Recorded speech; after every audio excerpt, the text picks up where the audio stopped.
Hello everyone, मैं doctor Swati Sharma English सूत्रा में आप सभी का स्वागत करती हूँ। और सुपर 30 सीरीज़ जो चल रही है उसी सुपर 30 सीरीज़ को कंटिन्यू करते हुए आप लोगों के सामने आई हूँ। ये जो क्वेश्चंस हैं इन्हें आप ये मत समझिएगा कि ये क्वेश्चंस यूपीटीजीटी के लिए ही हैं या यूपीपीजीटी के लिए हैं या DSSB के लिए हैं। सिर्फ ये सभी एग्ज़ाम्स में काम आएंगे। जो भी लिटरेचर का एग्ज़ाम आप देने जाओगे उसमें आपको ये क्वेश्चंस हेल्प करेंगे। मेरे पास जो अच्छी अच्छी किताबें हैं, नॉट वो जो मार्केट में वैसे अवेलेबल हैं, जो सभी के पास रहती ही हैं, वो सब आपको पता है, उनको छोड़कर जो मैंने अपनी तैयारी करते हुए और अपनी नेट की तैयारी करते हुए जो बुक्स ख़रीदी थी और इसके अलावा जो मेरे पास और भी चीज़ें हैं उनमें से मैं ये क्वेश्चंस तैयार आप लोगों के लिए कर रही हूँ। तो this will be helpful for you in any exam जिसमें लिटरेचर आता है। ठीक है, पहली बात तो ये हो गई। और अब आप लोग इन क्वेश्चंस को अच्छे से समझिए क्योंकि एक क्वेश्चन में मैं काफ़ी सारी चीज़ें जो हैं वो बताती हूँ। तो super 30 MCQs English literature series जो पार्ट 2 है ये। तो चलिए जो है वो स्टार्ट करते हैं। इस फ़ोटो में और मेरे में अंतर दिख रहा होगा आपको, तो लोगों को लगता है कि मैं बीमार हूँ। ये फ़ोटो एक्चुअली काफ़ी पुरानी हो गई है और वैसे भी जो है ये प्रोफेशनल फ़ोटो है। मैं ऐसी ही हूँ जैसी दिख रही हूँ आपको। ठीक है, और चलिए अब बिना टाइम वेस्ट करें क्वेश्चन जो है मैं स्टार्ट करती हूँ। सबसे पहला क्वेश्चन है, ये क्वेश्चन आया हमारा यहाँ पर,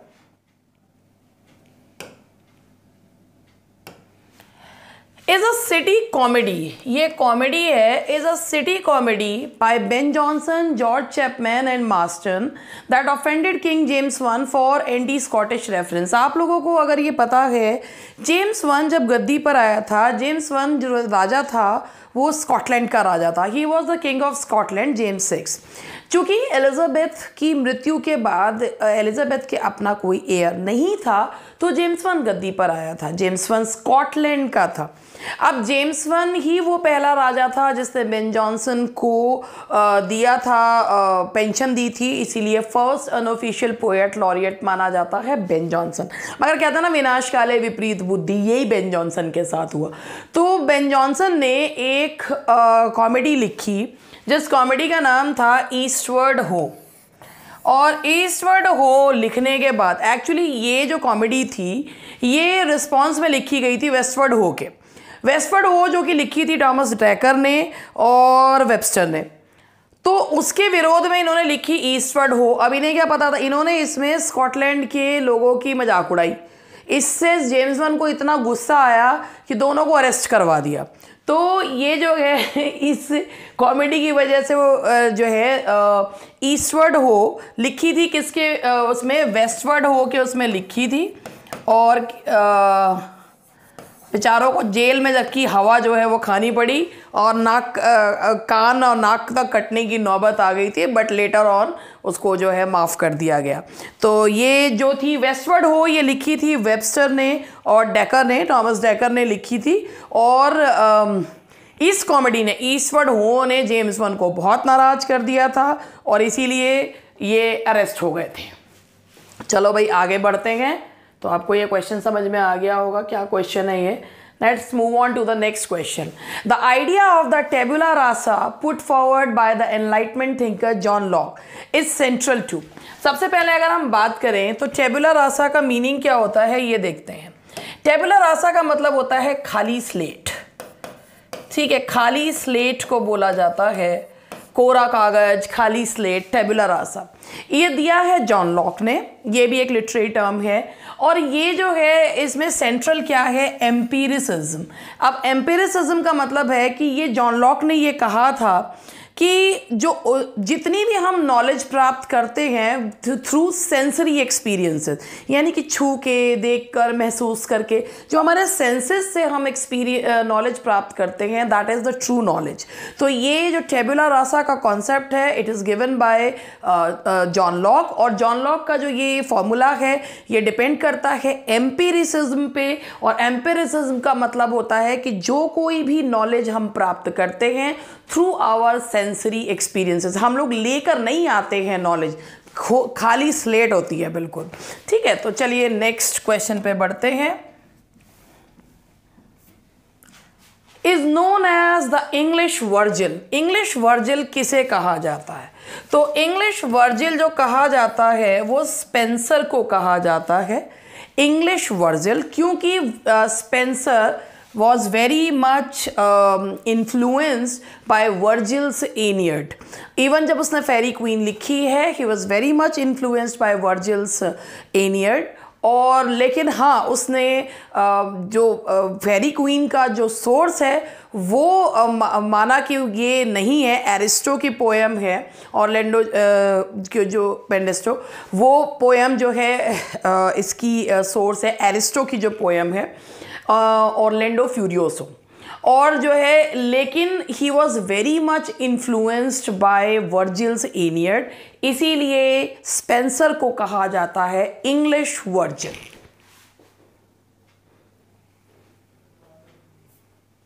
Who said the hero of Shakespeare's great classical trilogy is Rome? ये किसने कहा है?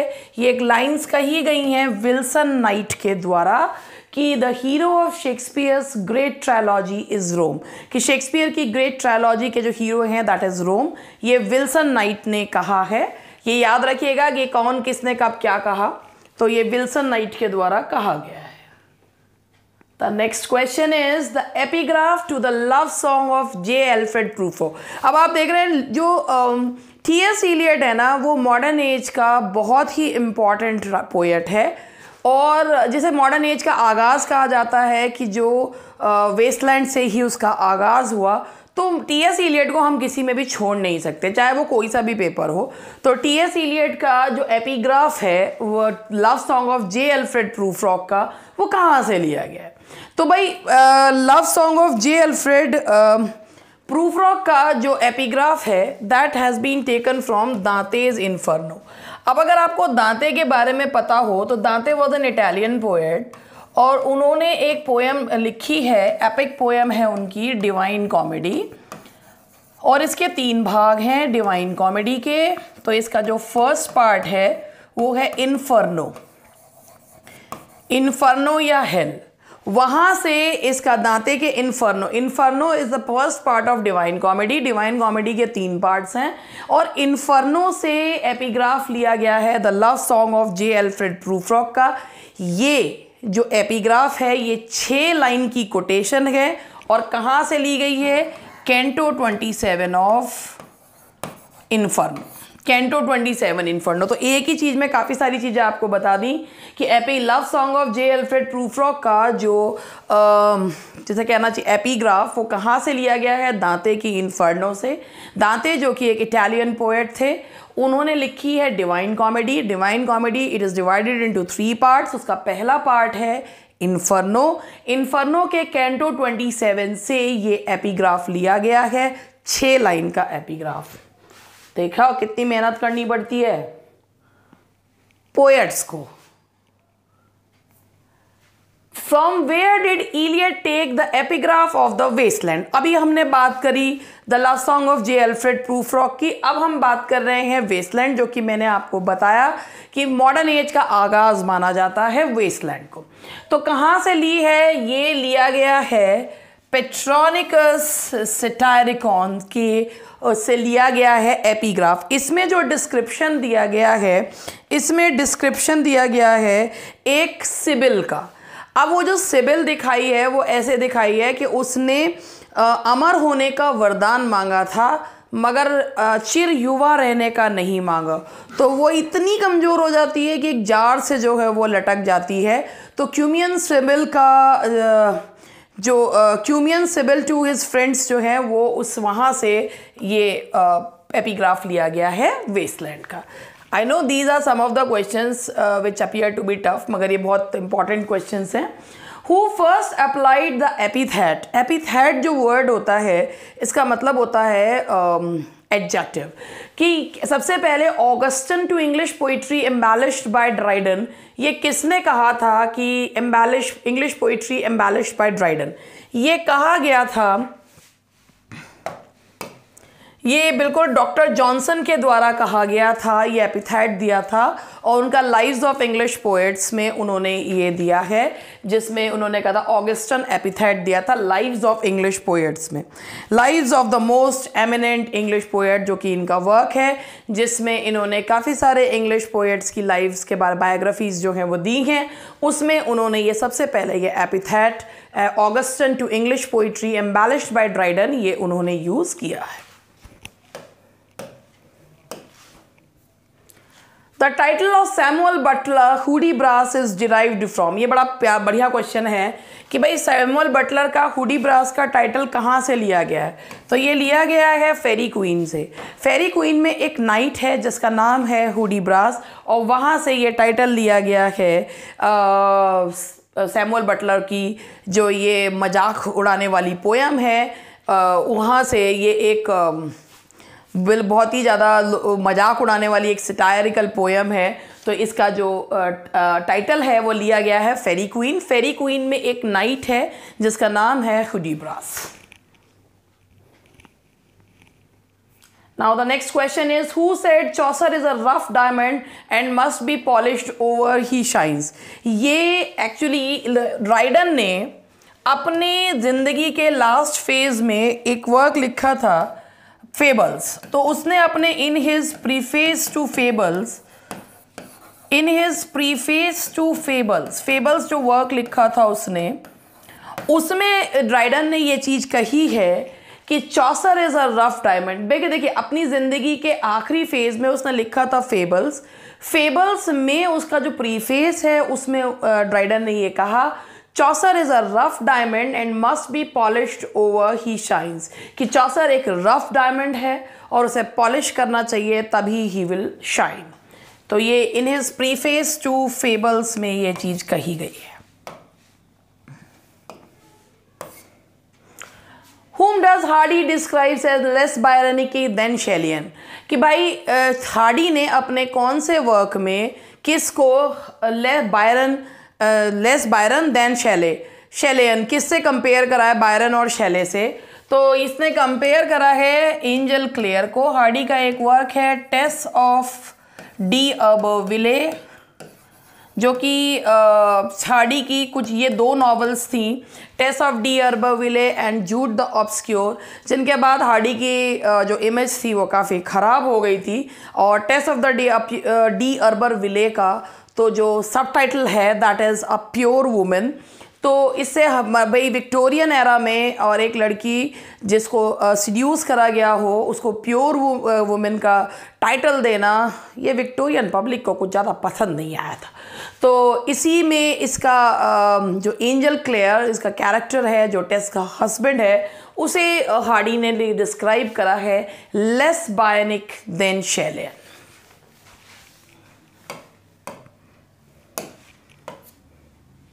Who first used the expression character is destiny? अब ये सबसे हम बात करते हैं, बड़ा बढ़िया क्वेश्चन है। सबसे पहले हम बात करते हैं कैरेक्टर इज डेस्टिनी जो है वो यूज़ किया जाता है, वो शेक्सपियर के प्लेस के लिए यूज़ किया जाता है कैरेक्टर इज डेस्टिनी। ये जो यू टर्म है ये सबसे पहले हेराक्लाइटस ने यूज़ करा था और ये हेराक्लाइटस ऑफ एफेसस का ये रहने वाला था। इसे ना कहा जाता था crying philosopher. he was known as crying philosopher. और सबसे पहले उसने ये टर्म यूज़ करा था कैरेक्टर इज़ डेस्टिनी, और इसके बाद ये शेक्सपियर के प्लेस की फ़िलासफ़ी हो गई। तो हेराक्लिटस ऑफ फिलोसोफर, या जिसे एक और नाम से भी पुकारा जाता है क्राइंग फिलोसोफर, और इसने ये सबसे पहले कैरेक्टर इज़ डेस्टिनी टर्म जो है वो यूज़ की थी।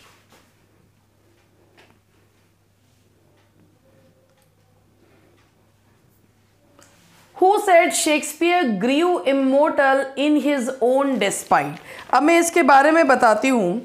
ये कहा है पोप ने, और पोप ने किस में कहा है? इसने कहा है imitations of Horace. Imitations of Horace जो कि वर्क है पोप का 1733 से 1778 तक। ये इसमें क्या कहा है उसने शेक्सपियर को, पहले मैं आपको ये बता दूं। उसने कहा कि शेक्सपियर जो है वो as a man of business, कि भाई पोप का ये मानना था कि Shakespeare is a man of business than genius. Shakespeare इतना जीनियस नहीं है जितना वो व्यवहार कुशल है, और उसकी जितनी भी जो योग्यता है, जो उसका जैसे कहना चाहिए उसका जो फेम है, that is just because of his व्यवहार कुशलता। तो इसीलिए ये कहा है पोप ने, and pope said this in his imitations of Horace में। तो आई होप ये क्वेश्चंस आपको नए क्वेश्चंस लग रहे होंगे। I know the level is a bit high, but it will help you out. अगर आपको कोई भी एग्ज़ाम निकालना है जहाँ लाखों लोग आपके कंपटीशन में होते हैं, तो ऑब्वियसली लेवल ऊपर रखना चाहिए। अब अगर यही क्वेश्चन पढ़ते रहेंगे, शेक्सपियर का जन्म कब हुआ था, या मिल्टन को लैटिन सेक्रेटरी की पोस्ट कब मिली थी, ये भी लोग गलत बता रहे हैं कि मिल्टन को लैटिन सेक्रेटरी की पोस्ट कब मिली थी, कौन से वर्क के ऊपर मिली थी। तो अपना लेवल थोड़ा सा बढ़ाइए, और इनको और एलैबोरेट करेंगे तो आपके लिए बहुत हेल्पफुल होगा। तो चलिए आगे बढ़ते हैं।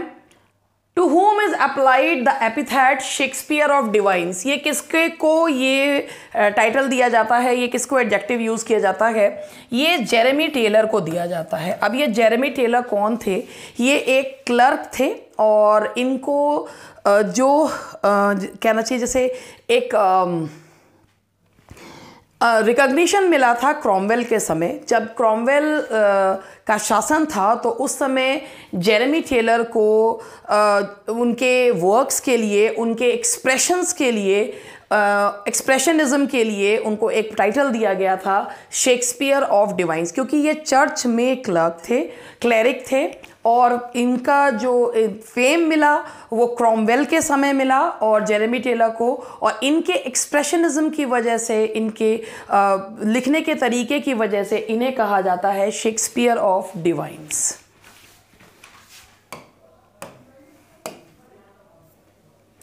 Which of the following Shakespeare plays conforms to the three unities? अब आपको मैं एक चीज़ बताऊं, शेक्सपियर एक ऐसे राइटर थे जिन्होंने मोस्टली जो है वो अपनी 3 यूनिटीज़ को ऑफेंड करा है। कहने का मतलब ये है 3 यूनिटीज़ होती हैं, 3 unity of time, unity of place and unity of action, जो कि माना जाता है कि किसी भी प्ले की में ये तीनों चीज़ें होनी बहुत ज़रूरी है। But Shakespeare did not adhere to these unities. तो शेक्सपियर ने ना केवल 2 ही प्ले ऐसे हैं जिसमें उन्होंने 3 यूनिटीज़ को फॉलो करा है। अब वो कौन कौन से हैं देख लीजिए। एक है कॉमेडी ऑफ एरर्स, और दूसरा है द टेम्पेस्ट, जो कि उनका स्वान सॉन्ग भी है। तो इसमें उन्होंने तीनों यूनिटीज़ को फॉलो करा है। कॉमेडी ऑफ एरर्स उनका सबसे छोटा प्ले भी है, और टेम्पेस्ट और कॉमेडी ऑफ एरर्स में ही फॉलोड 3 यूनिटीज़।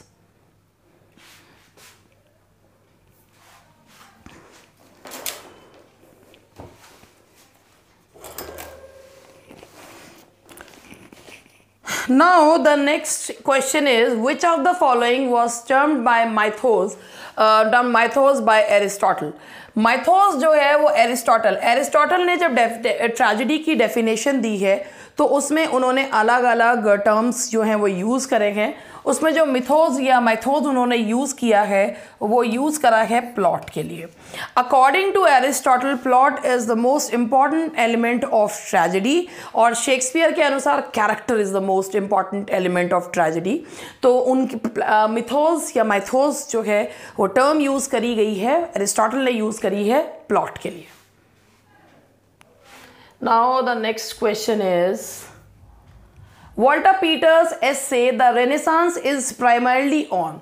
अगर आपने वॉल्टर पीटर के बारे में सुना है, जो he was Victorian writer, Walter Peter ने जो अपनी बुक लिखी है द रेनेसांस, तो उसमें उन्होंने लियोनार्डो डा विंची के बारे में बात करी है। लियोनार्डो डा विंची जो कि एक इटालियन पेंटर थे और उनकी जो पेंटिंग है मोनालिसा की पेंटिंग, उसके बारे में उन्होंने डिस्कस करा है इसमें द रेनेसांस में।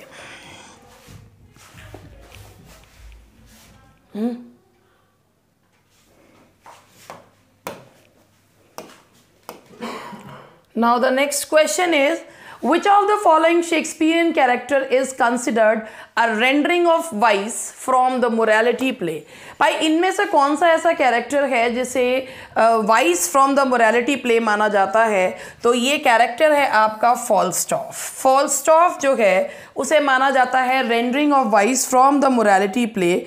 और उसे क्यों माना, आपको पता है कि फॉल्स्टॉफ जो है वो सबसे फेमस कैरेक्टर्स में से एक है शेक्सपियर के, जिन्हें 3 प्ले में शेक्सपियर ने दिखाया है, Henry fourth part 1, Henry fourth part 2 और at the behest of Queen Elizabeth in Merry Wives of Windsor. तो उसमें ये फॉल्स्टॉफ को कहा जाता है rendering of vice from the morality play, that is Falstaff. The line "the chair she sat in like burnished throne from the wasteland" is an allusion to। ये जो lines हैं "the chair she sat in like burnished throne" ये ली गई हैं game of chess, जो कि इसका Westland का सेकंड सेगमेंट है पोएम का, गेम ऑफ चेस से ली गई हैं। इसमें जो लेडी दिखाई है, जिस चेयर पे वो बैठी है, वो ऐसे चमक रही है सोने की तरह। तो जो ये रेफरेंस लिया गया है, ये लिया गया है एंटनी एंड क्लियोपेट्रा से, ये रेफरेंस जो है वो लिया गया है।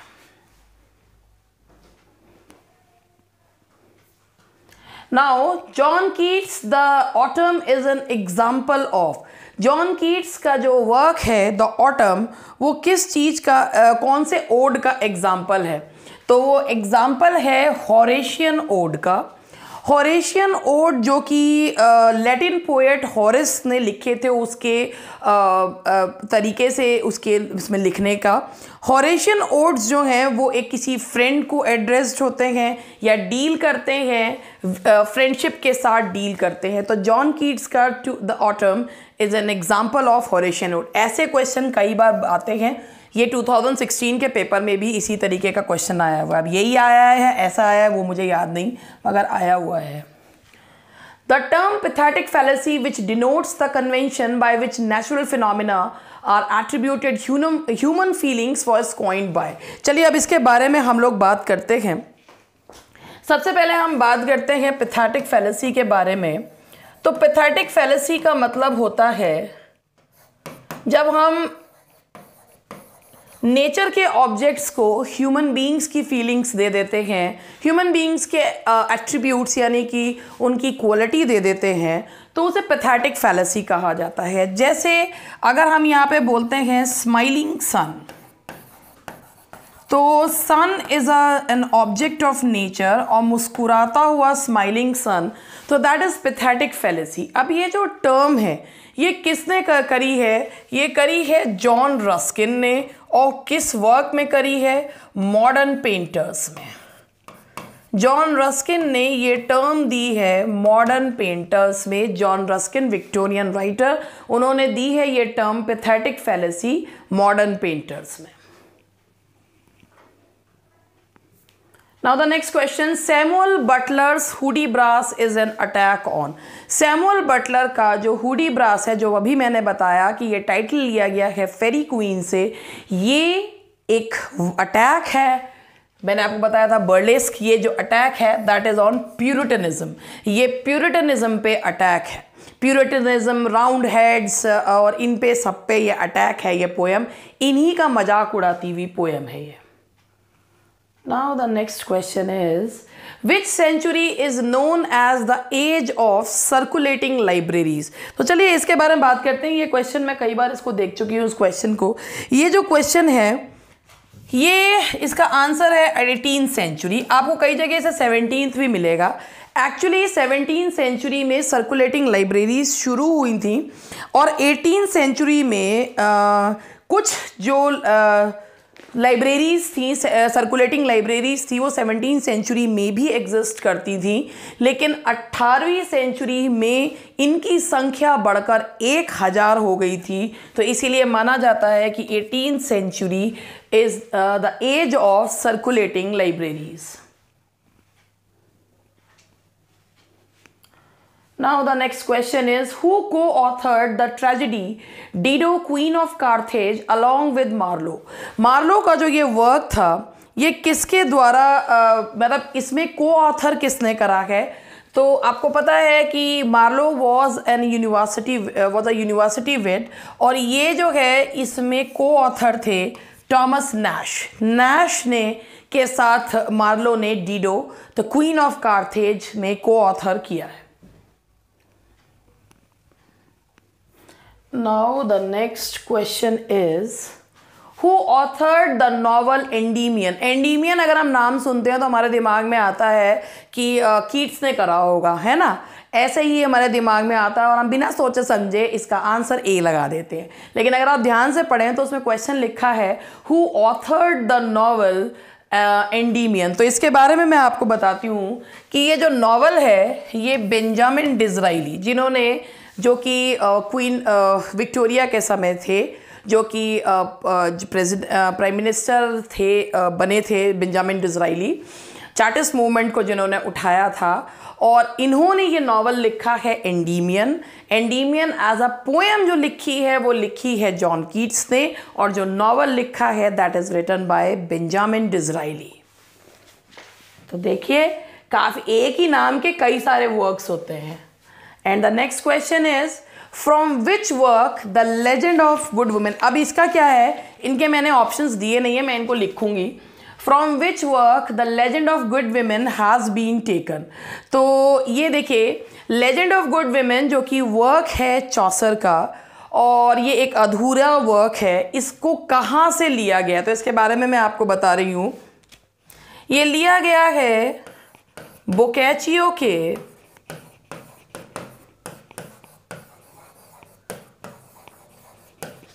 इसका सोर्स है बोकैचियोस म्यूलरिबस।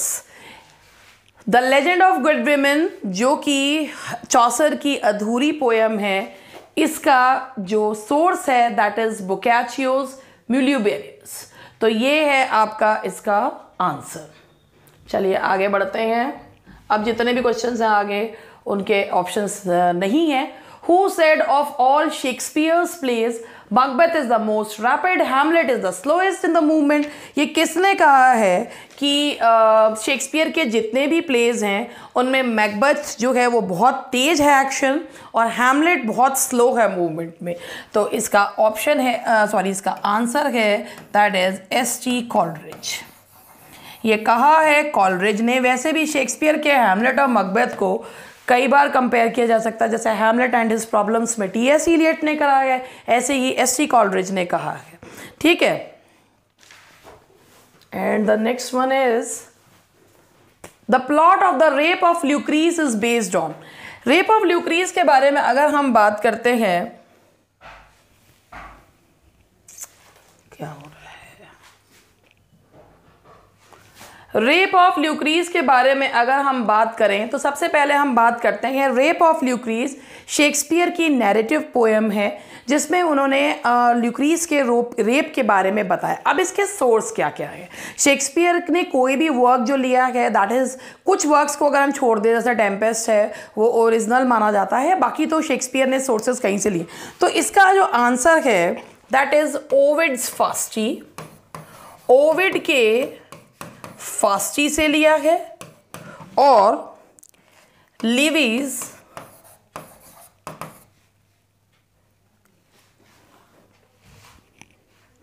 हिस्ट्री ऑफ रोम से। ये दो सोर्सेज हैं इसके।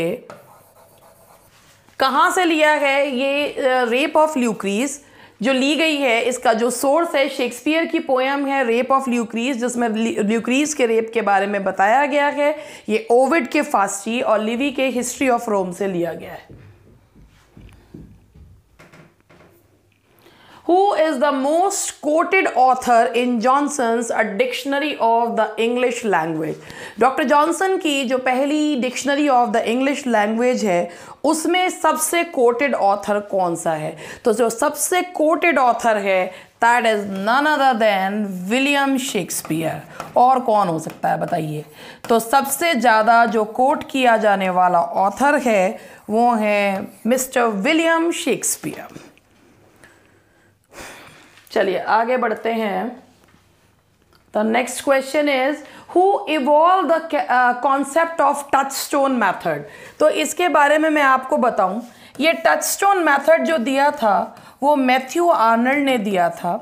ये एक कॉन्सेप्ट था जिसमें कुछ वर्क्स को ये माना गया था कि ये कसौटी हैं, अगर इन वर्क्स की कसौटी पर बाकी के लोगों के वर्क्स खरे उतरते हैं तो वो पोएम इस लायक है कि उन्हें महान पोएम्स में गिना जाए, अदरवाइज वो पोएम्स नहीं है। तो ये जो टचस्टोन मेथड है ये दिया था किसने? Matthew Arnold.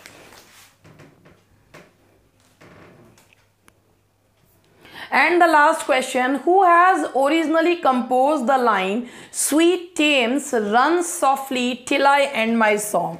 ये लाइंस आपको वैसे वेस्टलैंड में मिलती हैं, लेकिन ये लाइंस ओरिजिनली जो कंपोज करी गई हैं वो एडमंड स्पेंसर के द्वारा कंपोज की गई हैं ये लाइंस। ये इस लाइन का जो जनक है वो है एडमंड स्पेंसर। तो आई होप कि आपको ये सेशन पसंद आया तो भाई ऐसा है, अब इसे लाइक या शेयर करना बार बार मुझे कहना पसंद नहीं है। अच्छा लगे तो कर दीजिएगा, नहीं तो कोई बात नहीं। इट विल बी, अगर ये आपके किसी भी काम आ सकता है तो मेरे लिए वही सबसे बड़ी चीज़ है। Thank you very much. मिलते हैं नेक्स्ट लेक्चर में।